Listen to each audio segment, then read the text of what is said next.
Dios, vamos a orar para que Dios nos hable. Amén. Siempre necesitamos que Dios nos hable, pero también nosotros dispongámonos, no cerremos nuestros corazones, dejemos de ser rebeldes, endureciendo nuestros corazones, sino que vengamos siempre en la disposición de ser enseñados por Dios a través de su palabra. Amén.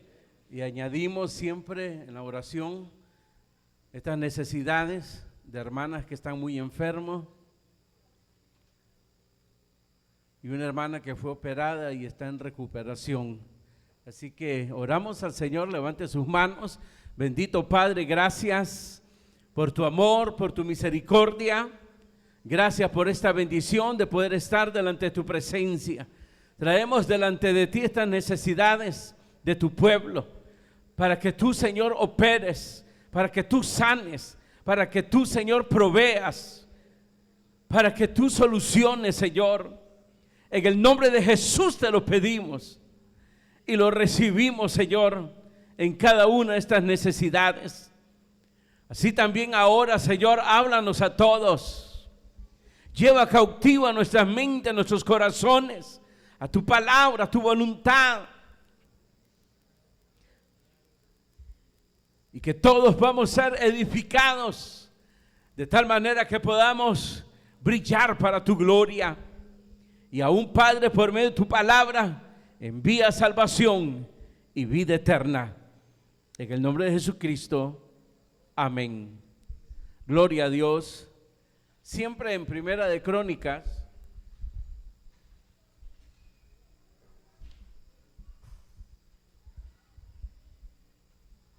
capítulo 20, verso 4 en adelante.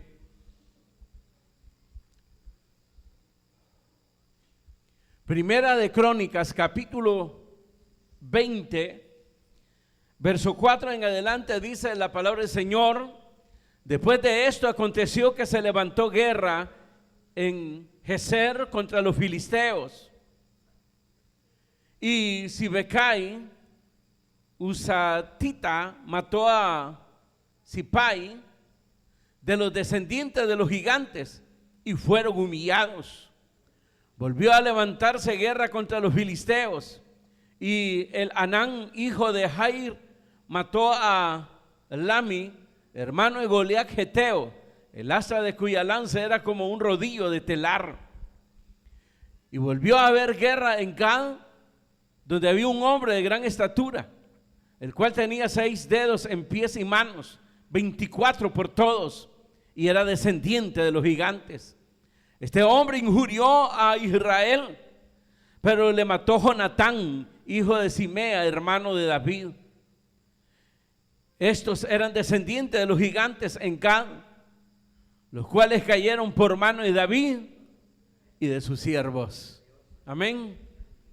Gloria a Dios. Pueden sentarse, hermanos. Como el escritor se detiene, hermanos, a hablar, por decirlo así, de las proezas, hermanos, que hicieron estos 3 hombres, de haber, hermanos, combatido contra los filisteos, pero sobre todo destacarse, hermanos, en haber dado muerte, haber enfrentado, haber vencido y dado muerte, hermanos, a estos gigantes. Y uno, si usted mira, cada descripción, un gigante supera al otro, de tal manera que el último superó a los gigantes anteriores. Entonces diríamos, hermanos, en cuanto a esto, para que se larguen, que Dios saca del anonimato a los que le honran con sus vidas. Eso es todo. Cómo Dios hizo y les dio a esto que hicieron esas proezas. Eran soldados del ejército de Israel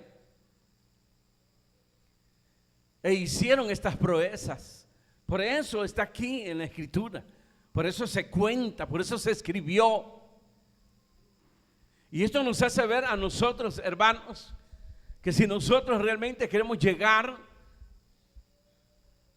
a esta altura que llegaron estos hombres, de haber sido sacados del anonimato, en el sentido que no eran conocidos, ahí fueron conocidos. Y las escrituras lo registran, los nombres de estos tres personajes, por haber enfrentado a estos gigantes. Acuérdense que las comparaciones que se hacían era el caso cuando David, por ejemplo, enfrentó a Goliat. Era como una pulga, decía, delante de Goliat. Aún, hermanos, se burla del muchacho, pero al final la proeza de David, hermanos, de haber matado a ese gigante. Y acuérdense que estos gigantes no solamente era por su altura, no es que eran dundos ni nada de eso, eran paladines, eran guerreros, que son los que se usaban, como se usó el caso de Goliat, para evitar, hermano, una mortandad de muertos. Pues se sacaba a uno de cada ejército, y que el que ganaba ahí, entonces el ejército o el rey dominaba al otro rey, evitar muchas muertes. En el caso de aquí fue que se dio la batalla precisamente contra los filisteos, y en cada batalla pues se va contando las proezas de estos hombres. Amén. Acuérdense de aquella promesa de la Escritura, la Biblia, en el libro de los Salmos, que dice: en Dios haremos proezas. Ahora le voy a decir una cosa, hermano, las proezas no se buscan, y ese ha sido el error de muchos cristianos, y por eso han fracasado y se han frustrado, porque buscan la proeza, no se buscan.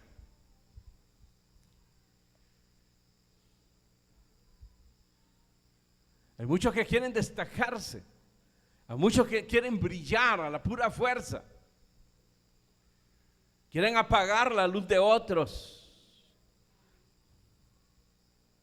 pero terminan en nada, en frustración, y pierden la dirección espiritual. Pero qué bello que Dios, hermanos, que todavía tenemos vida, tenemos la esperanza, y de eso se trata, de permitir que Dios nos hable y que nos saque, hermanos, de esa trampa en que han caído muchos, de querer destacarse, querer hacer cosas, proezas, pero que quieren forzar las cosas, y las proezas no se buscan. Eso no llevaban a la idea. Ustedes recordarán, hermano, aquellos 2 o 3 también hombres que le fueron a traer agua a David, y que tuvieron que pelear, pasar el campamento del enemigo, es decir, que se expusieron sin haber sido enviados, no esperaron ninguna orden, sino que ellos, hermano, de una manera espontánea, hermano, se pusieron de acuerdo y fueron y le trajeron el agua a David, y David la derramó, hermano, para Jehová. Se fue una proeza estos tres, pero no es de que estaban ahí, y si nos destacamos nosotros y nos echamos a ir a traer esa agua, ¿ah? O alguien anda agua ahí y decimos que nos metimos allá, y tal vez es mentira, porque ese es el problema, que caen en una falsedad tremendísima, y en esa falsedad comienzan a justificar las cosas. Ojalá pues que en cada fracaso, hermano, dijeran: erré, y doblar las rodillas, no delante del pastor ni de nadie, delante de Dios. Perdóname, Señor, porque hoy me doy cuenta que no eran así las cosas. Pero qué, hermano, justifican un hecho, justifican otro y otro. El problema es que se van hundiendo y quedan en la nada, no progresan. Ese es el problema. Y por eso la lectura, la narración y el hecho pues que se destacara en la Biblia a estos tres personajes. Y tengo que recordar siempre, hermanos, que la Biblia dice que estas cosas se escribieron para ejemplo, pero también para amonestación nuestra. Amén. Entonces vamos a pasar a los detalles, hermanos.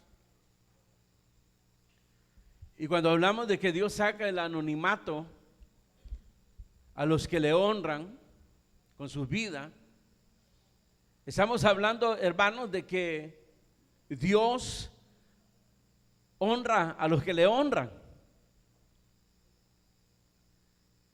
Y esto va para aquellos también, hermanos, que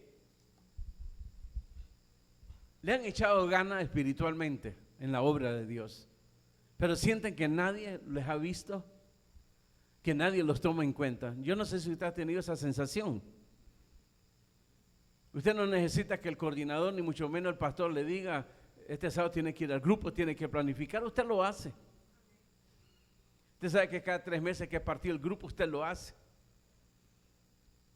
Y nadie lo toma en cuenta. Nadie. Nadie.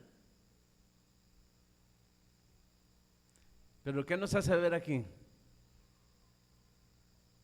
Que hay un Dios que en el momento oportuno honra a los que le honran. Y acuérdense las palabras de Jesucristo a una de las iglesias, de las 7 allá en el libro Apocalipsis, que le dice: yo conozco tus obras, aunque eres pobre, pero eres rico. Es decir, que Él ha estado ahí presente y nos ha tenido siempre en memoria. El problema es que nos extraviamos, que queremos que los demás pongan atención a nuestra persona. Olvídese de eso. Ellos no lo van a recompensar. El que recompensa es Dios, y la mejor recompensa viene de allá arriba. Diga gloria a Dios. Entonces entremos a los detalles. Y obviamente, pues, el que Dios haya honrado a estos hombres es porque estos hombres honraban a Dios. No era sino más de que, hermanos, eran hombres de que no honraban a Dios. Eran temerosos de Dios. Por ejemplo, aquí se habla del primer caso. ¿Cómo se llama? Sibekai, Usatita. Dice que mató al Cipaya, el gigante. Y obviamente con la muerte de este gigante, el ejército de los filisteos, ya iba a decir fariseos, de los filisteos, fueron humillados por esto. Es decir, fue una gran proeza la que hizo este hombre. Ahora, obviamente, gozó del respaldo de Dios. Miren, hermano, Dios nos pone un punto que le llamamos nosotros el momento oportuno, pero la mayoría lo echa a perder todo porque se deja llevar por las concupiscencias de la carne y pierde. Aquí nadie puede decir que no ha tenido una oportunidad. La han tenido, y no porque el hombre se lo haya dado. Es Dios el que da las oportunidades. Como le digo, estos no buscaron esa gloria. Fueron a la batalla, eran soldados. Y en la batalla pues se encontraron con el gigante y les tocó pelear con ellos. Y que Dios nos raja. Pero miren después, entonces se cuenta de ellos. ¿Ah? Ahora, estos hombres no se cuentan ahí en los héroes de la fe, pero sí se cuenta aquí las proezas que hicieron estos hombres. Y como le digo, eran hombres entregados a Dios, eran temerosos de Dios, respetuosos aún, hermanos, de las autoridades, porque estos hombres le servían al rey David, que era la autoridad que tenía. Es decir, hay principios, detalles, hermanos, que enriquecen la vida cristiana. Por ejemplo, este hombre, Sibekai, vamos a buscarlo, Sibekai. El perfil de este hombre es de una persona que une y no divide. Acuérdense que los nombres se ponían de los personajes. En el caso de los hebreos se ponían nombres del perfil que iban a traer estas personas, la personalidad. Eso hace poco o hace tiempo lo estudiamos sobre eso, y esto significa precisamente, era un hombre, hermano, tan dedicado y temeroso de Dios, que en momentos de divisiones, en momentos de pleitos, era un hombre que estaba ahí para unir.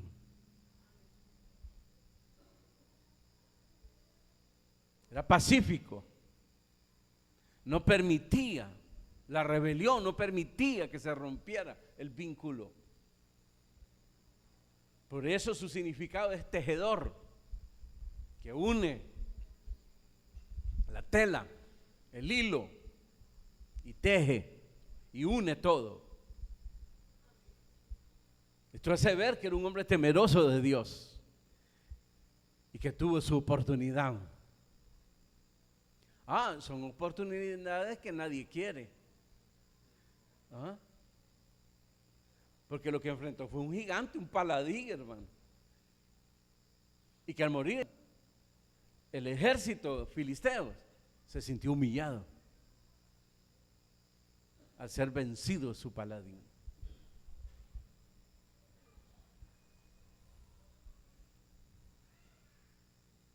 Y este hombre, hermano, en vez de correrse, no, yo con este no hay que lo agarre otro y hacerse loco a pelear con otro a su estatura, digamos, y huir de ahí, del lugar donde estaba el gigante, y que mira que se le iba acercando, entonces nos vemos y hacerse loco como hacen ustedes, cobardes, que no tienen el valor de enfrentar las situaciones, sino que le tienen miedo a los demás.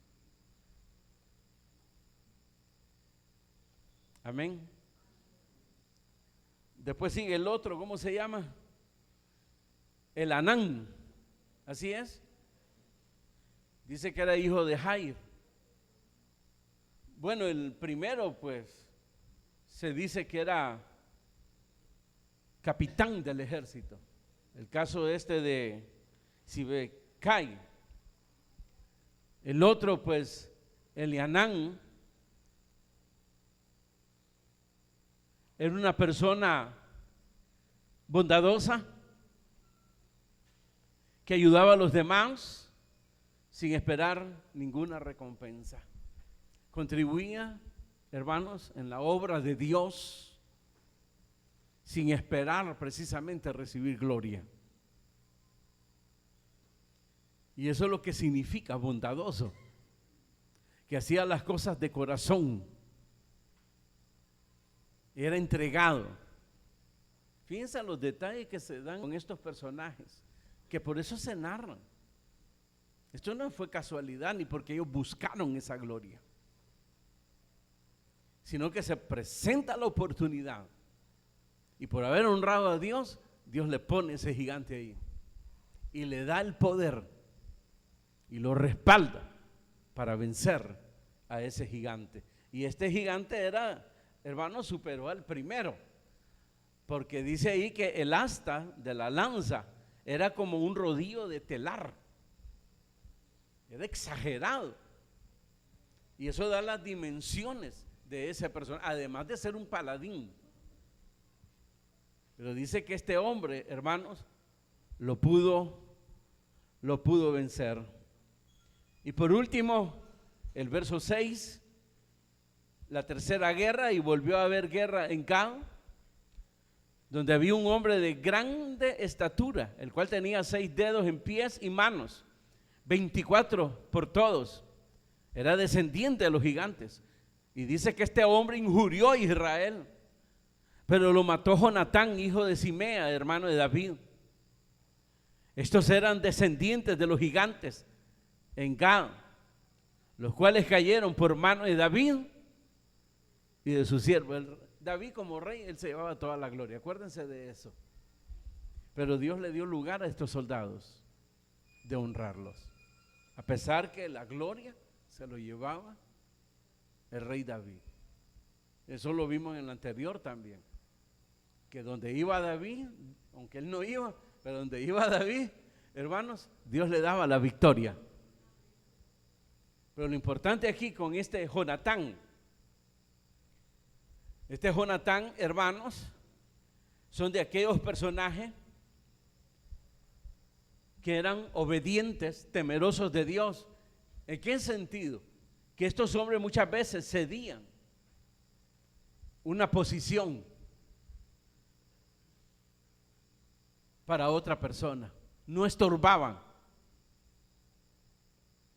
Y este ejemplo lo podemos ver con el hijo de Saúl, que se llamaba también Jonatán. ¿Se acuerdan ustedes de Jonatán? Jonatán era el heredero del reino. Y al igual que su padre, sabía que Dios le iba a dar el reino a David. Lamentablemente Saúl, a pesar que sabía eso, porque él mismo lo declaró, le tuvo envidia y lo quiso matar. Pero Jonatán no fue igual a su padre. Para aquellos que toman excusas, es que yo soy así, hermano, le voy a contar. Yo nací en medio de 4 palos, la casa ni techo tenía. Fíjese que ni partera, pues, teníamos para pagarle, sino que de repente mi mami se levantó y caí de cabeza en la tierra. Gracias a Dios no había una piedra, un ladrillo. Y así es mi vida, desgraciada y todo. Y por eso sigo desgraciado. Pero nada tiene que ver eso con la actitud. Porque la actitud de la conducta, hermanos, si se le cree a Dios y si se hace con Dios, la persona supera y Dios lo respalda. Entonces tenemos a Jonatán ahí, que prácticamente le cede el reino a David. Yo sé que Dios te ha ungido a ti como rey. Increíble. Si nosotros fuéramos así, ¿no? No tratar de opacar al otro, sino esperar en Dios, ser sencillos, humildes, como lo era Jonatán. Y ahora este otro que no tenía nada que ver con el hijo de Saúl, obviamente se desprende por su nombre, que era un personaje así, desprendido. Pero hay muchos que miran más las pérdidas que la honra que Dios le puede dar. Ese es el problema. Y no quieren humillarse, porque para humillarse tienen que reconocer su falta, su pecado, sus mentiras, su cobardía, su hipocresía, pero no lo reconocen. Justifican, entonces se hunden más, se hunden más. Yo creo que los varones, si estudiaran la Biblia y se identificaran con estos personajes, yo sé que vienen los sueños, ¿verdad? Ah, si yo fuera como Jonatán, este que venció al gigante que superó a los 2 anteriores. O Elianán, pues. O el otro, Abiqué. Sibecai, no sé cómo. Me quité los lentes. Sí, pero hay que ver la entrega, el temor, la dedicación que estos hombres tenían con Dios y el respeto que tenían a la autoridad, de tal manera que ellos terminaban dándole la gloria, el honor al rey David.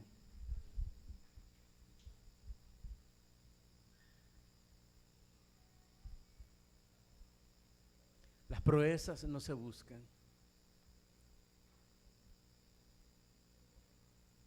Es como un predicador que es prosperado, él no va buscando la prosperidad, él va buscando honrando a Dios.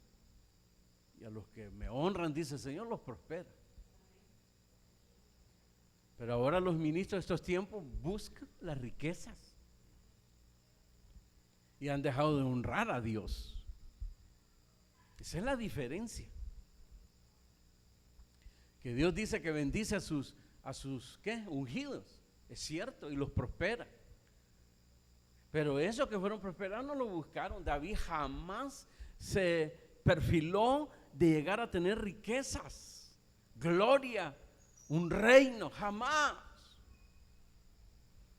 Un muchacho que tenía temor de Dios y que le servía a Dios a través del rey Saúl. Y se asustó cuando se le dijo que él era el ungido.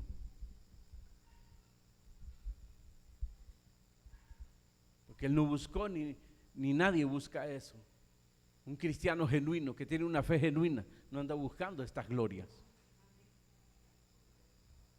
Estos estuvieron, como dicen, en el momento oportuno, en la hora oportuna, en el sitio oportuno. Y les quedaban dos cosas: salir corriendo o enfrentarlo. La mayoría hace eso, se corre.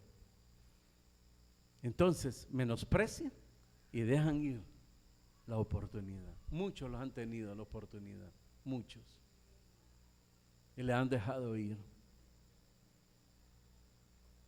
A mí me daba risa, hermanos, porque en El Salvador, tanto que uno comenzó a conocer las zonas, hermanos, donde uno era líder o coordinador o supervisor, llegó un momento donde ya se tenían las zonas de conflictos y se le llamaba Vietnam. Entonces esa zona que le llamaban Vietnam, hermanos, nadie quería ir ahí porque estaba duro ahí la cosa.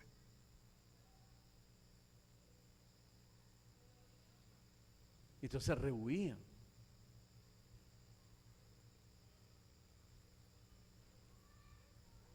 Pero los que fueron ahí, la mayoría de Vietnam, son los que están pastoreando ahora. Y se fueron sin ser enviados por el hombre. Salieron como huyendo, sin nombre, sin apellido. Pero antes de salir en esas zonas de conflictos, es decir, que la gente era dura,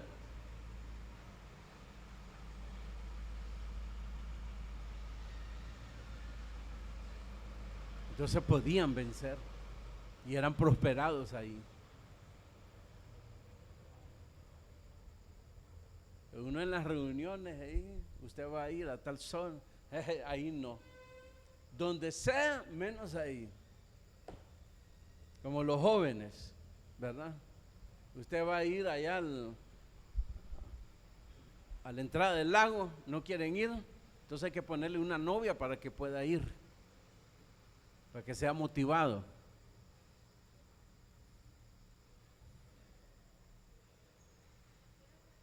Si al otro lado de Managua no van, hay que ponerles una novia para que vayan. Son un desastre completamente. ¿Cómo van a prosperar así? Dígame. ¿Cómo pretenden que Dios los use? No se puede. No se puede así. Se empieza mal, se termina mal. Así de sencillo. Entonces aquí estamos hablando del carácter de tres personajes. Carácter que tiene o que debe tener cada cristiano, y mayormente el que es servidor de Dios. Y por eso la importancia de la exposición de la palabra, la lectura de la palabra, bajo la guianza del Espíritu Santo. ¿Cuál es la idea? Irnos perfeccionando. Esto no se trata de ofender, de incomodar. Se trata de ir perfeccionando, y para ir perfeccionando hay que tocar aquellos detalles que le están afectando, que le están impidiendo, que no lo deja crecer. Eso es preocupante para la madre, que nace el niño y pasa cierto tiempo y no crece. Algo está pasando ahí. Y corre donde el médico. Mi hijo tiene tantos meses, no crece, no engorda. Y eso que le metió atol de elote para que engorde. Ni con atol de elote engorde. Es preocupante. Como es preocupante precisamente la vida espiritual. Y por eso Dios habla. Aquí no es asunto de hacer mensaje con dedicatoria. Y si se ha de hacer, hermano, un mensaje con dedicatoria, entonces sería para ustedes y primeramente para el que lo expone. Así sería si lleva dedicatoria. Pero la idea de esto es ir perfeccionándose. Y la única manera de irse perfeccionando es ir conociendo los defectos, los errores que nos están impidiendo realmente crecer en la vida espiritual. No se quede con el sueño que la mujer al leer el asunto de Ruth, el asunto de, ¿quién más? Esther. Yo no sé si usted ha soñado. No les voy a preguntar, pero yo pienso que muchos han soñado cuando leen la historia de Esther, de Ruth, y soñar que usted es Ruth ahí en el sueño, o soñar que usted es la Esther del sueño, ¿verdad? Nada que ver con la realidad. Pero la historia, el precio, el pago, la entrega de estas mujeres es la que hizo que lograran alcanzar proezas, que fueran honrados por Dios. ¿Cómo va a creer usted que una Ruth moabita, que no era del pueblo de Dios, un pueblo idólatra que pasaban sus hijos por el fuego delante de sus dioses, cómo esta mujer pudo ser, tal vez no es la palabra adecuada, metido en la línea mesiánica donde aparecería y vendría nuestro Señor Jesucristo? ¿Cómo es posible? Hay otro personaje, era ramera. ¿Cómo se llamaba? ¿Cómo? ¿Así? Imagínense, esa ramera, también de un pueblo idólatra y ramera. ¿Sabe lo que es una ramera? ¿O no? También incluido el honor, como un cuadro de honor. Nada más que este cuadro allá en los cielos, porque lo que se ata aquí, se ata allá también en los cielos. Y aparece esa mujer ahí, en la línea mesiánica, superando a varias. ¿Usted cree que María, en los tiempos de Jesucristo, María era la única virgen que había? Pero de todas ellas, Dios se le apareció a María y le dio el honor de venir a ser en ese momento a la madre del Salvador del mundo, de nuestro Señor Jesucristo. En ese momento de parirlo. Como más adelante, más tarde, un grupo de mujeres dijo: bienaventurados los pechos que mamaste. Esa dicha que tuvo María. Pero no fue fácil. Ella ya tenía su, ¿cómo dicen? Su sueño. Ella ya tenía sus metas. Lo que ella quería en la vida. Y Dios se lo cambió, hermano. En un abrir y cerrar de ojos se lo cambió todo. Pero Señor, tengo mis metas, tengo mis sueños. ¿Cómo le llaman otro? ¿Cuál sería la otra palabra? Planes. Y tú me los estás desbaratando todo. Bueno, o sigues con tus planes o tomas esto. Y aquella mujer, he aquí, la sierva del Señor. Hágase como tú quieras. Sierva, acuérdense, es esclava.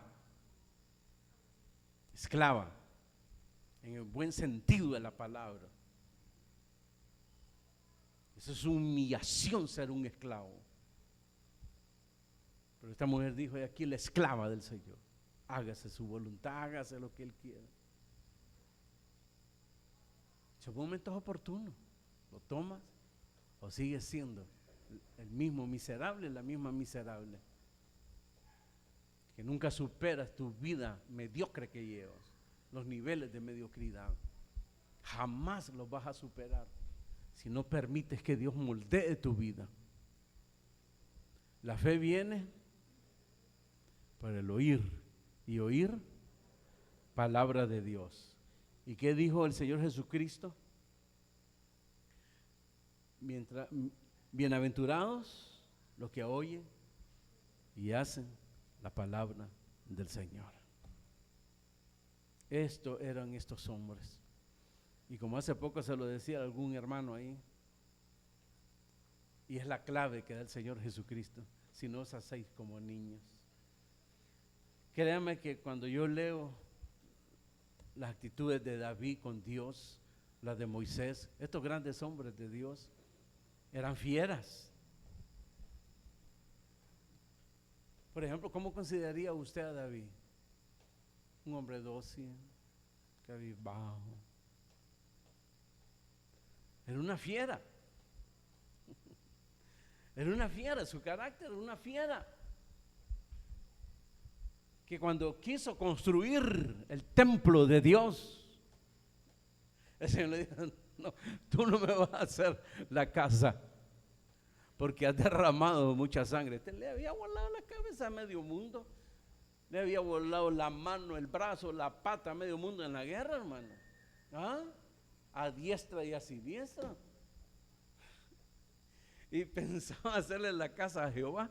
No, tú no me vas a hacer, yo te voy a hacer casa a ti, le dice, porque tú me hagas a mí. No, le dice, tu hijo va a hacer la casa a mí, pero tú no, porque has derramado mucha sangre. Cuando se habla de Moisés, dice que no hubo un hombre sobre la tierra tan manso como Moisés. Manso en el sentido que era como un niño delante de Dios, en la obra de Dios específicamente. Pero el carácter de él no era dócil, hermano, era otra fiera. Y si nos vamos ya a Juan el Bautista, hermano, vámonos a Pedro. No tiene nada que ver el carácter. No importa cómo sea tu carácter, dócil o fiera, tiene que ser humilde delante de Dios, dejarte guiar, igual que un niño, creerle a Dios lo que Él quiere hacer a través de tu vida. ¿Estás listo? ¿Has escuchado la palabra? ¿Has escuchado la exhortación? ¿Vas a obedecer o vas a continuar con tu vida mediocre, mintiendo, como has venido mintiendo hasta el día de hoy? O ahora te vas a humillar delante de Dios y como estos hombres: heme aquí, Señor, donde tú me envíes. Y el caso de María, y aquí la sierva, hágase tu voluntad. Desbarata mis planes, desbarata mis sueños. Pero Dios no le hizo eso. Pero no se lo prometió. Momento, yo no te voy a desbaratar tus sueños, ni tu vida, ni nada. No le dijo eso. Ella fue la que expresó. Y para colmo, cuando lleva la noticia al que iba a ser su esposo, o ya era su esposo, aquel no le cree. Pero como era igual que ustedes, temeroso de Dios, se apartó, dice, ¿verdad? Ya no te miro, José. Ay, que el trabajo, soy carpintero y no hay mucho trabajo, entonces me han ofrecido aquí, vengo de hacer una mesa a leguas, una silla a leguas. Igual que ustedes, que no quieren denigrar al otro ni hablan del otro.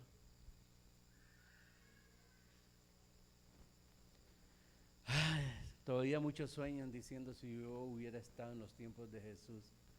Ay, papito y mamita, darle gracias a Dios que no tuviste en esos tiempos, porque hubiese sido del grupo que ante Pilato gritaba: crucifícale. No, esos sueños así no. Hoy tienes la oportunidad. Ay, si hubiera conocido a Pablo, lo hubieras desbaratado, como los hermanos lo desbarataban, lo criticaban, lo juzgaban. No, papito, no, mamita. Si estás desbaratando al que tienes enfrente, imagínate qué hubieras hecho con el apóstol. Lo haces añico, como Moisés, que lo querían matar a cada rato. Hoy tienes la oportunidad. que estos hombres tuvieron y la aprovecharon. Amén. Cierra tus ojos y dígale: Señor, gracias por tu palabra.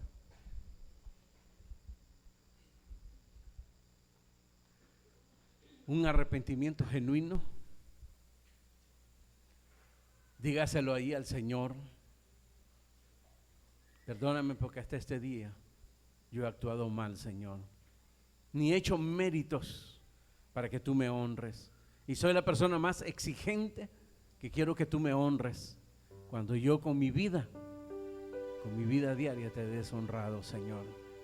Perdóname y ayúdame a brillar, a ser mejores cada día para tu gloria, Señor.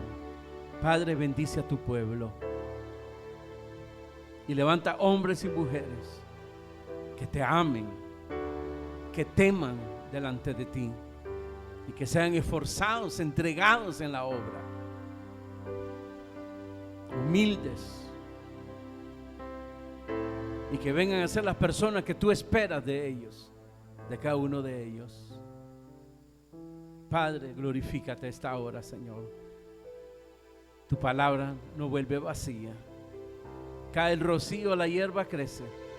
Así tu palabra ahora, Señor, levanta, Señor. Dígale gracias al Señor.